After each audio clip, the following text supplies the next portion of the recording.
안녕하세요. 건국대학교 병원 소아안과 전문의 신현진입니다. 우리 몸의 기관 중에서 소중하지 않은 것은 하나도 없지만 그 중에서도 눈의 소중함은 아무리 강조해도 지나치지 않는 것 같습니다. 모든 병은 적절한 치료 시기라는 것이 있죠. 눈도 마찬가지입니다. 부모님들의 잘못 알고 있는 상식 때문에 우리 아이의 적절한 치료 시기를 놓친다면 무척 안타까운 일일 것입니다. 우리 주변의 많은 상식들, 어떤 것이 옳고 그른지 판단하기 힘드셨죠? 오늘은 많은 상식들 중에서 우리 아이의 눈과 관계된 상식들을 파헤쳐보는 시간입니다.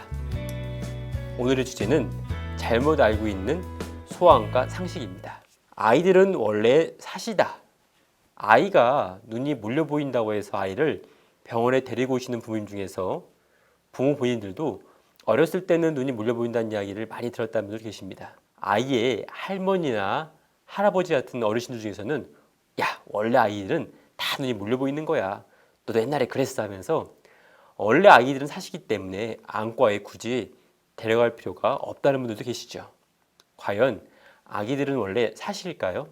물론 어릴 때는 이렇게 사시처럼 보이다가 크면서 없어지는 경우도 있습니다. 영아기 때 아이의 코가 낮아서 코 쪽 피부가 눈을 덮어 사시처럼 보이는 가성내사시가 대표적인 예인데요. 마치 아이가 사시처럼 보여도 성장하면서 코가 높아지고 윤곽이 뚜렷해지면서 제 모습을 찾게 됩니다.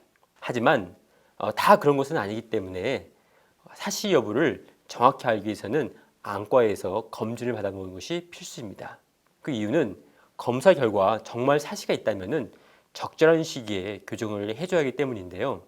사시를 치료하지 않고 내버려 두면은 나중에 사시가 더 심해질 뿐만 아니라 약시와 같이 시력장애가 생길 수도 있고 사회생활을 할 때 외모에 대한 열등감까지 느낄 수가 있습니다.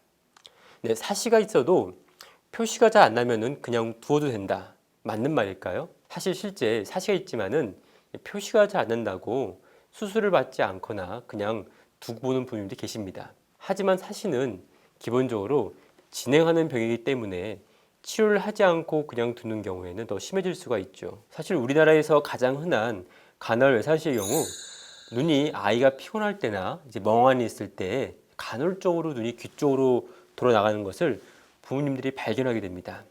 하지만 초기 단계에서는 대부분의 시간에 눈의 정렬이 괜찮아 보이기 때문에 부모님들이 별거 아니겠지라고 간과할 수 있는데요. 이것을 그냥 방치하면은 이제 우리가 속된 말로 이제 사팔뜨기라고 불리는 항상 눈이 나가 있는 항상 사시로 진행할 수가 있습니다. 자, 이렇게 되면은 치료 후에도 재발률이 높기 때문에 표시가 날 때까지 기다리는 것은 올바른 방법이 아니라 병을 오히려 키우는 것이라 볼 수 있겠습니다. 간혹 아이의 눈에 약시와 같은 문제가 늦게 발견되어 제가 어머님들을 추궁할 때가 있는데요. 왜 이제 안 꺼보셨냐고. 근데 어머니께서 말씀하시는 게 어린 나이에 가면은 협조도 안 되고 검사도 어려울 것 같아서 일부러 기다리다가 애가 이제야 숫자를 좀 읽으니까 병원에 오게 되었다고 말씀하시는 경우가 있습니다. 하지만 정말 큰일 날 소리죠.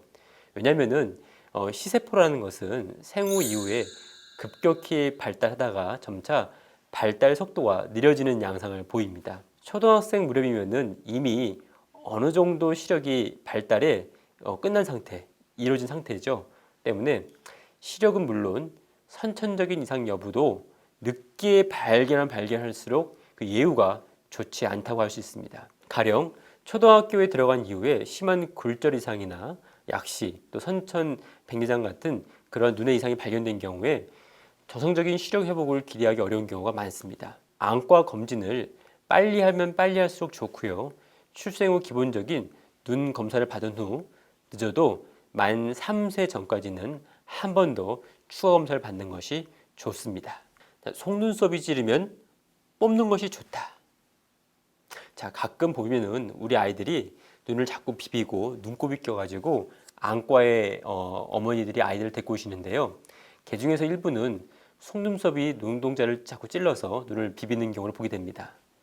눈이 부시고 눈물이 나기도 하고요. 또 눈곱이 끼고 이물감 같은 증상을 느끼기 때문이죠. 반복된 자극에 의해 눈동자에 상처와 염증을 일으키거나 심한 경우에는 시력을 떨어뜨리기도 하죠. 그렇다고 해서 집에서 엄마가 눈썹을 잘라주는 것은 절대 금물입니다. 자, 일시적으로 편안함을 느낄 수는 있으나 눈썹이 자라면서 그 잘린 단면에 눈썹 단면에 의해서 눈에 더 큰 자극을 받게 됩니다.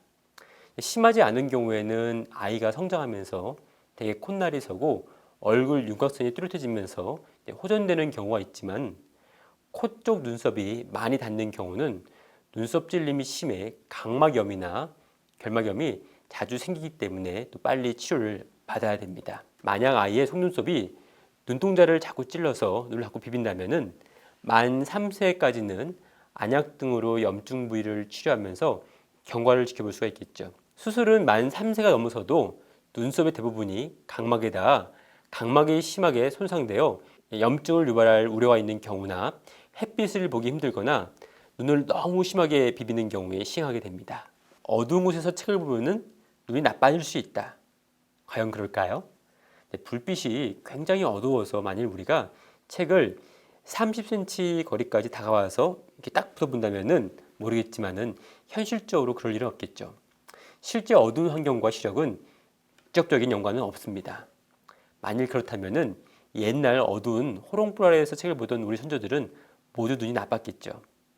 다만 불빛 아래에서 독서를 하는 것이 독서를 빨리 할 수 있도록 도와주고 눈의 피로를 덜어주는 효과가 있습니다.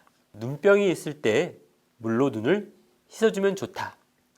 과거에는 눈병에 걸려 안과에 갔을 때 진짜 식염수로 눈을 세척해주는 경우가 있었습니다. 그분들이 지금의 장노년 세대인데요. 자녀들이 눈병에 걸렸을 때나 본인이 눈병에 걸렸을 때 물로 눈을 씻으면은 이 눈병이 빨리 좋아진다 생각하시는데요. 하지만 눈을 우리가 물로 씻으면은 눈물도 같이 씻겨 나가겠죠. 눈물에는 눈에 침입한 세균을 죽이는 여러 가지 좋은 물질들이 있기 때문에 이물질이 많은 경우, 분비물이 많아서 시야가 불편한 경우를 제외하고는 눈을 씻는 행동은 기본적으로 하지 않는 것이 좋습니다. 컴퓨터를 오래 사용하면 눈이 나빠진다. 집에서 요즘에 우리 아이들 컴퓨터, 스마트폰 많이 하시죠? 어머니들 하시는 말씀 중에 하나인데요. 집에서 아이들이 사용하고 있으면은 얘야 컴퓨터 사용하면 눈 나빠진다. 이 말 반은 맞고 반은 틀리는 말인데 사실 컴퓨터나 아니면 비디오, 영상 단말기를 오래 사용한다고 해서 눈이 나빠지진 않습니다. 하지만 스마트폰이나 닌텐도 같이 작은 글씨나 화면을 가까이 오래 보는 것은 근시의 진행에도 좋지 않을 뿐더러 우리 아이의 나쁜 자세, 즉 목과 척추의 구분 자세에도 영향을 줄 수 있기 때문에 피하는 것이 좋습니다. 장시간 작업이나 시청을 해야 한다면 중간중간 자주 쉬는 시간을 갖고 눈을 풀어주는 것이 좋습니다. 자, 잘못 알고 있는 소아과 상식 오늘 점검해 보는 시간이 되셨나요? 우리 아이의 건강한 눈 100세까지 잘 간직할 수 있도록 부모님의 지속적인 관심과 노력이 중요합니다. 감사합니다.